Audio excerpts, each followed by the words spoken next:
Kevin, just how do we reconcile the moral and ethical challenges? That's a really, really awful one. And again, it comes down to that last best judgment, because as I'll support what you mentioned, Althea, which is that you do have to take care of yourself. And if withdrawing is about protecting your conscience, you have absolute right to do so. You'll then have to refer the person on to somebody else, who may hopefully fulfill the request in the end. But it really, and this is what is going to be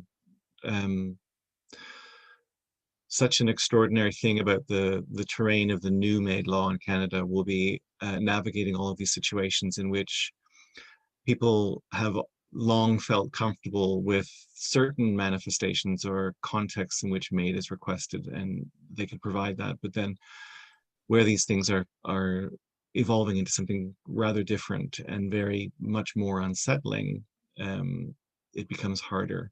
And I'll just say too that when the Supreme Court decision came down in 2015 or 2016, and it evidently omitted the need that somebody be at the end of life, my first thought as an OT back then was, this could be an extraordinary lever to improve social supports in this country if we can gather the stories of people who would opt to die because the social supports are so poor.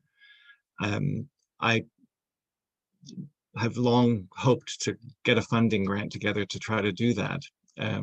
Althea, you're retired now, maybe you could write it. But it just strikes me as the most obvious pressure point to play at the moment.